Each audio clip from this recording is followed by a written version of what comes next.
So here we are at Monkey Mire, enjoying a coffee and a muffin. Yes. Pretty good. Yes. Yum. Just waiting for the dolphin. Yeah, cheers. Just waiting for the dolphin experience. Apparently they're a little bit sleepy this morning. They haven't come in. So being a mammal,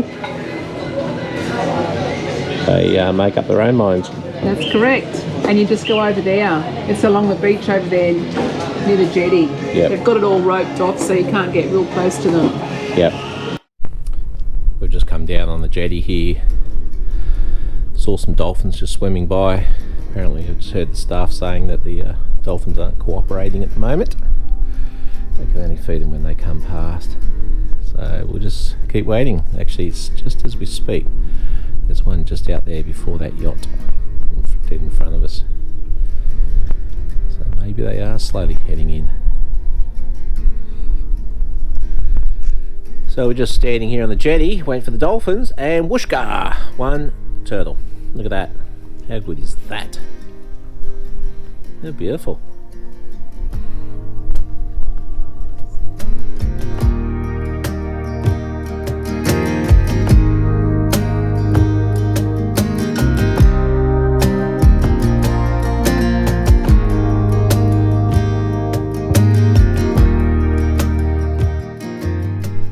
A little friendly turtle has reappeared. Went down the depths for a while. Unfortunately, it looks like the dolphins aren't going to come in today. They feed them until 12 midday. And it's 12 midday and everyone's gone. So it would appear that they won't be feeding the dolphins today. This is the beautiful Monkey Mire. It's stunning.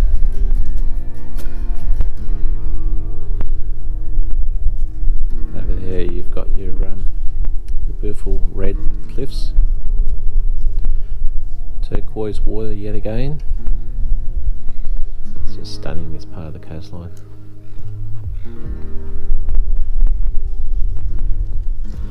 Oh, no dolphins. However, so far one turtle and 1, 2, 3 emus strutting along the beach. How good's that? Let's see if we can say good day.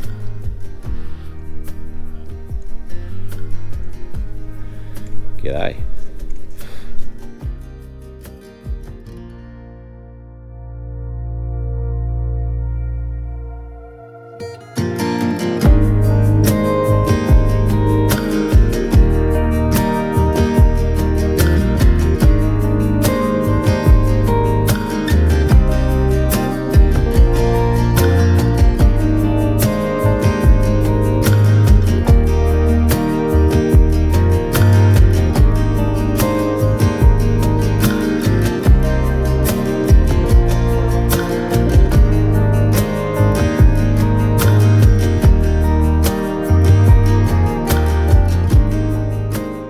We've just arrived here at Ocean Park.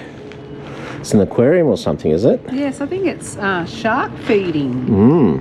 Wow. That's what I've read on Google anyway. Yep. So we'll go in and see how much it is and What's all about? what it's all about, yes. Can you get into some sharks? Yes.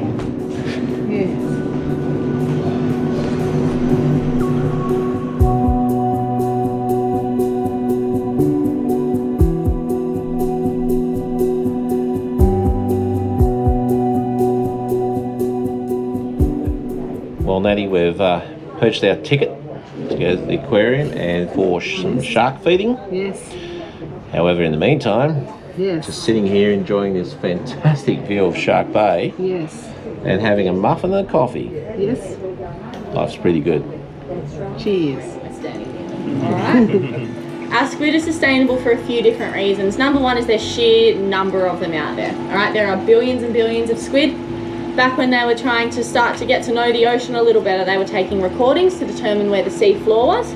They thought they'd found it until Jerry took a measurement at night time and he realised that exact same part of the ocean they were measuring had gotten 2 kilometres shallower. What these instruments were picking up was not actually the floor of the ocean, it was a living layer of squid so thick that those radars are returning it as solid ground. Wow. And this is common in all your open oceans. Layers and layers of these guys. As well as that, they're designed to replace themselves constantly, biologically speaking. They have a short lifespan. Okay, 1 year, 2 years for most species. When they reproduce, not hard to come by baby squid, all right? They don't do what we do, have one kid and put a lot of effort in. They have about 50,000 at a time and put 0 effort in. So baby squid is not hard to come by. All right. Now, poison and venom, it's a bit of a tricky one because these two things are not the same, all right? They can be the same chemical, but the difference between a poison and a venom is how it's delivered, okay? If an animal bites you or stings you, it's venomous. If you lick it, eat it, touch it, and then touch your eyeballs and you get very, very sick, then it's poisonous.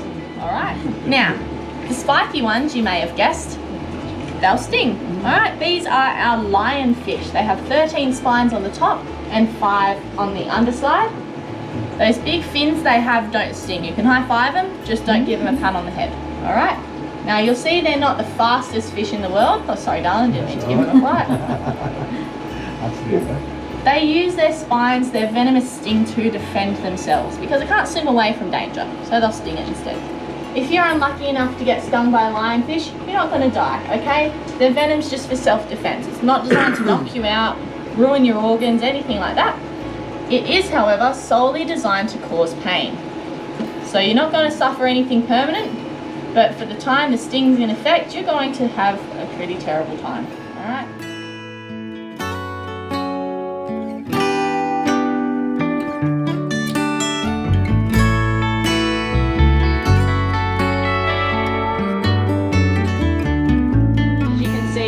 Pretty useless at it, all right? Pretty reminiscent of how drowning people swim, trying to climb that invisible ladder, if any of you have ever done surf club or anything like that before.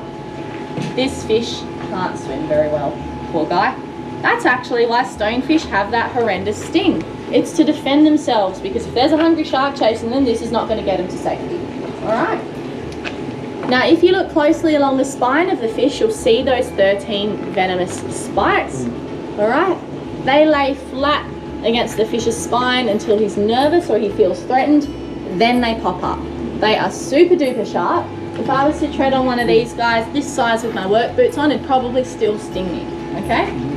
The estuarine stonefish, this species here, can grow up to 60 centimetres long. They've been known to pop the wheels of ties doing estuary crossings, all right? So pretty tough stuff. Now, they're like the lionfish, for those of you who have already met a lionfish today. Their venom's just designed to hurt. The difference is that this is the strongest venom in the ocean, all right? The strongest fish venom in the ocean. That pain, that 13 out of 10 we were talking about before, is way worse with the stonefish, all right?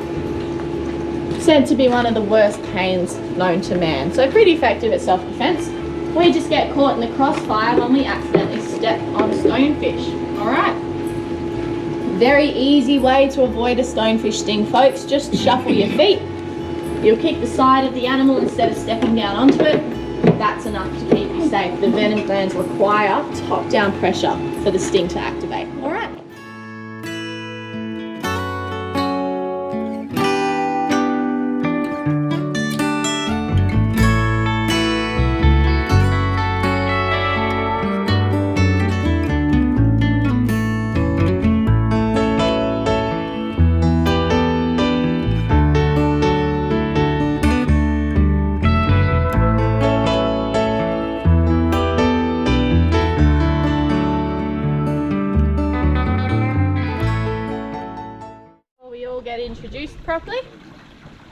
start with the pink snapper.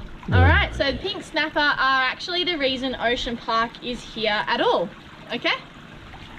When we opened in the early 2000s, we weren't actually an educational aquarium originally. We were a pink snapper farm, and we were breeding these guys because unfortunately they'd almost gone completely extinct here in the bay. Alright? The real bummer there is that cause of overfishing, there was no commercial fishing, it was all recreational. Denham's a small town, Shark Bay is a big place. People fishing for funsies being able to almost completely eradicate a species is pretty alarming, right? So some pretty strict limits were brought in, some closures brought in to protect these animals while they recovered. We released around 300,000 juvenile pink snapper during this time. With that project ceased, we wanted to continue doing good work for the environment, so we've turned our sights to becoming an educational aquarium.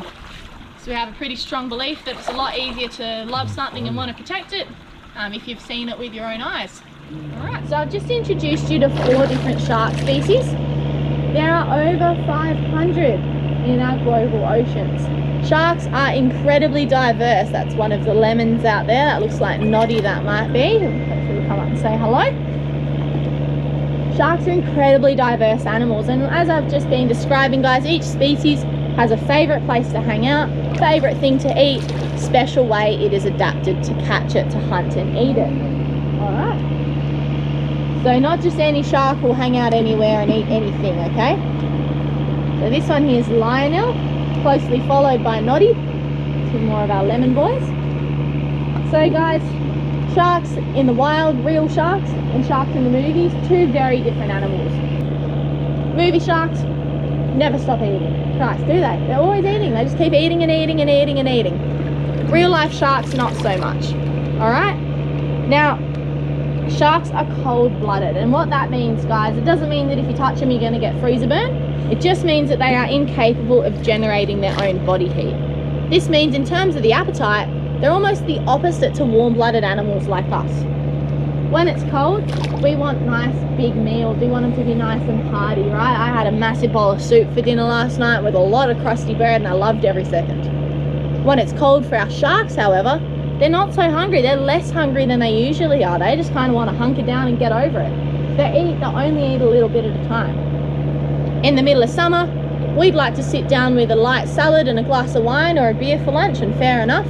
That's when these guys are starving hungry, all right? That's when they're going to eat as much as they can. And even then, that amount of food is not going to be as much as the same sized animal with warm blood, okay? Middle of summer, when they're starving a shark the size of Louis, our biggest lemon, you're looking at about 500 grams, half a kilo. I eat more than that. I don't know about you guys, but that's not a lot of food, is it?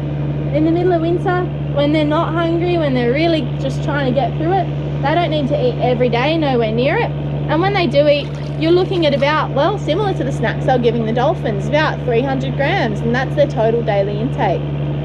Not a lot of food, is it? No, the human body. Human body, yeah. If you imagine a movie about a real life shark though, an animal that's lazy, an animal that's fussy, an animal that doesn't really need to eat that often and takes the easy option when it does, it'd be pretty terrible. And with a lot of people not spending a lot of time in the water hanging out with sharks, pretty easy to make up a pretty scary fake shark that'll put more bums on seats in the cinema, right? But the final part of the puzzle, of course, guys, you just mentioned it, then they bite people, right? Why do they do that? Now, it's very complex, shark bites on people, but at the end of the day, guys, there are over 500 different shark species in our oceans. Only 4 of them will actually bite humans unprovoked. So the vast majority of sharks are about as dangerous as a rubber ducky. Cod. I knew someone was going to misbehave eventually. I knew the cod feed went too well. It was like someone somewhere is going to act up. Only 4 species of shark, okay? So the vast, almost absolute majority of sharks harmless. Oh. Now the 4 species that do bite, they're not related and they don't have a lot in common. So even stranger.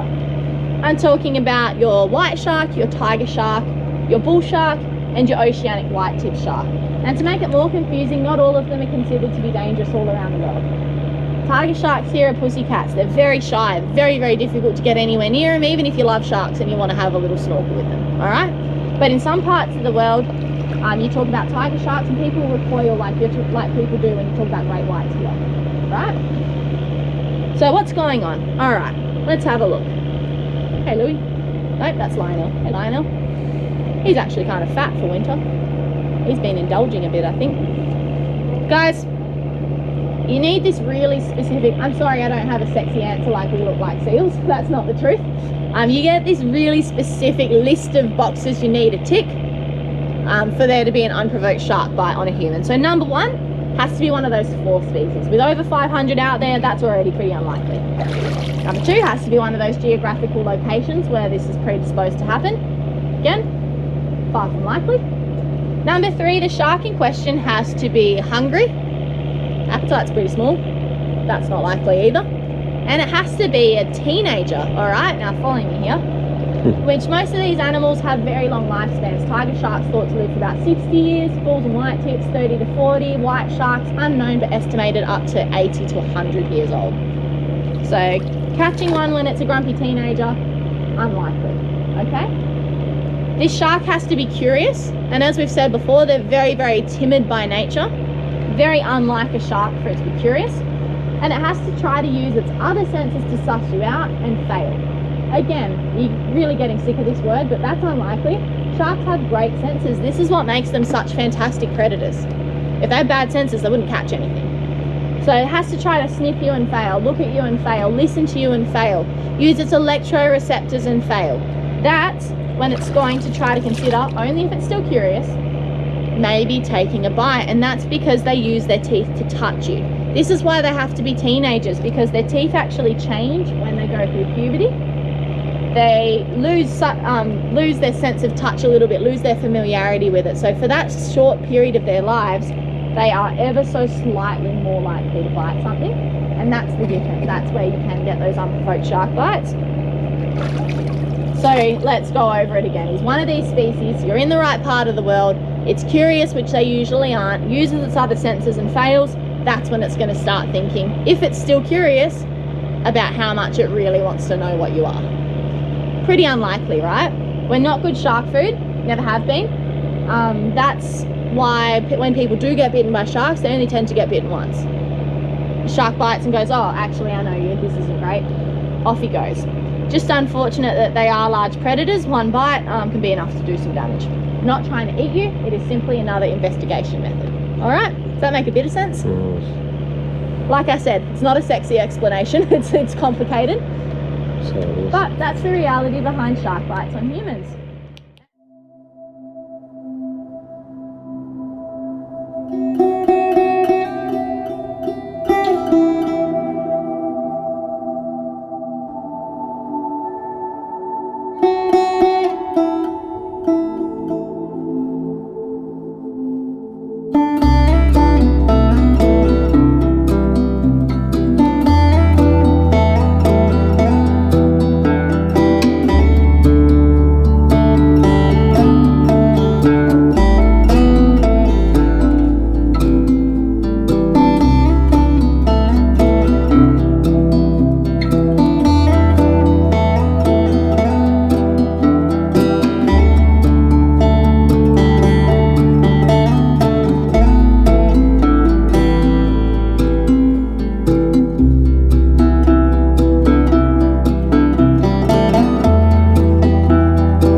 Alrighty, we've just arrived here at Shell Beach, the famous Shell Beach. Yes. Nanny's been after it for a while. She wants to do the famous throwing the shells up in the air bit. Yes. So we're going to try that. I was hoping to spend a day here just lying on the beach and enjoying it. No, it's a little bit cool for However, that. it's Yes. windy yet again. Yes. But anyway, Yes. So the water here is twice as salty as normal seawater. You'll float a little better but come out covered in a layer of salt. So there you go. yep. We might even go for a swim. I'll see how it goes. Yeah. I love to have a swim in all these places, but Yeah. I'll put my wetsuit on. Anyway, we'll see how we go. As we head towards the water, I'm just noticing it's not It's not flat. It's not very flat. wavy. it is, isn't it? Go up and down, up and down. So she's a bit blowy today. Oh dear.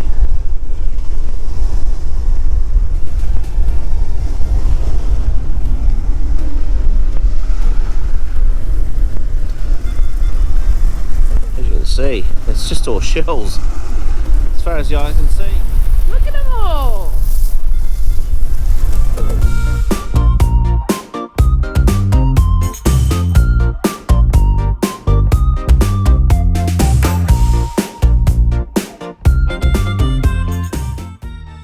Shark Bay has more cockles than anywhere in the world.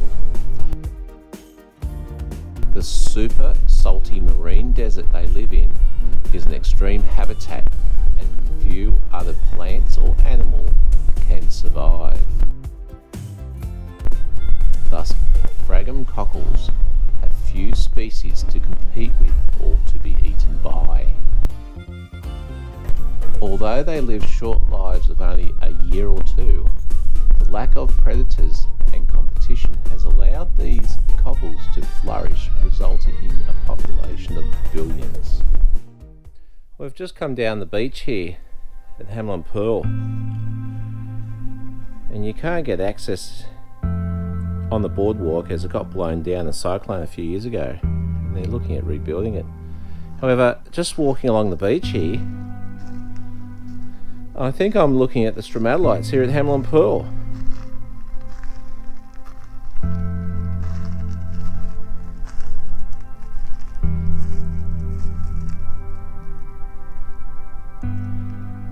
Apparently this whole area is full of Stromatolites. And if this is the Stromatolites we're thinking of, which I'm sure they are, these are absolutely massive. They're big, yeah. They're shaped like ones we've seen. So, as I've mentioned a few times, Stromatolites sort of start off about 3.5 billion years ago, and they actually start off in this area. This is the first part of planet Earth that was sort of turned into land. And Stromatolites are responsible for creating the first 20% of oxygen in the atmosphere. Oh wow, this is incredible. You can see the old boardwalk over there where it's in a bit of disrepair at the moment. We might go up there and have a closer look. But yeah, we saw some Stromatolites down at near Cervantes. They're nowhere near as big as these things. These are absolutely ginormous. So there you go. Here at Hamlin Pool, the south end of Shark Bay, you've got these amazing Stromatolites. I reckon, Natty, this is very special. Yeah, there's thousands of them. Yeah, massive. And just as the sun is setting here, this is something else. This is awesome. We're looking at an organism, I suppose it's called bacteria, and they can only live in a very high saline environment, and this part of the bay, it's sort of blocked off due to a weed bank further up. So the water enters into the bay and it gets trapped and you can't get out as easy. And due to the high evaporation, it becomes very salty. Hence why these stromatolites can live and very few other organisms can live and attack them. So they're living in an environment that's just suited for themselves. Hence why they've been here forever. I believe the ones down at Cervantes are 4,000 years old. I'm not sure what the age of these ones are. Probably much the same, I would suggest. But yeah. Stromatolites have been around for 3.5 billion years here in the west coast of Western Australia, planet Earth. So good.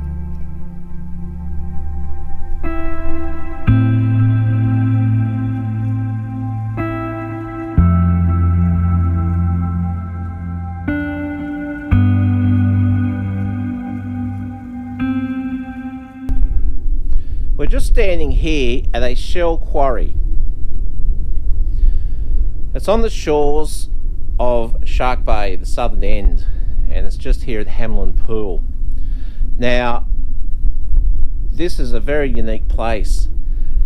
Because the water is very saline, high in salt, like double the salt of what a normal ocean is, these cockle shells, fragment cockle shells, are in existence.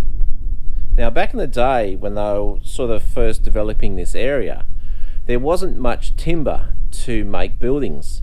So they actually came along and found those shells, dug the quarry, and dug parts of it out in slabs to build cottages. Well, they use a big saw with handles on each end. It's like a timber saw, but it's much bigger. And you can see here where they've made cuts in the shells. And when you feel the shells, they're quite hard, so you can see why they used to use them to make cottages. As we walk through the quarry, you can see how many bricks must have been cut up. Lots and lots of buildings are being made from all this natural resource. Incredible. We're just leaving our little spot here at Hamlin Pool Caravan Park. Yes. It's located at the bottom part of Shark Bay, below Denham. Yes. And we've been here for the last 4 nights. We used it as a base camp to go out to Steep Point, the most westerly point of Australia's mainland, and that was an amazing day. Yeah, the road wasn't too corrugated, so No, it was good. the ram done it with ease. It was really good. It was a good day. It certainly was. So what we're looking at here is the main road north that used to run along the Western Australian coastline. Incredible. And over there is the old telegraph station. It was built in 1884 as a repeater station. And right here in front of me is the old post that carried the telegraph lines. Now apparently the telegraph wires used to run through here until there was a new route sent up sort of inland slightly. However, during space exploration, and I think it was when man was going to be put on the moon, the inland wires got hit by lightning and broke. So it actually fired this place back up again. And a lady was here, was relaying all the Morse code messages of all the coordinates and things for the space exploration, while the Carnarvon Space Centre was sort of doing duty while looking at the rocket. So today we're heading up to Carnarvon to do a food shop. We've heard some interesting stories about the town. Hopefully it's just stories and not true. So we'll do a massive shop there, and then we'll go and get some water, go to the dump spot, and then we're heading up to Quabba Station. Quabba Homestead. Quabba Homestead.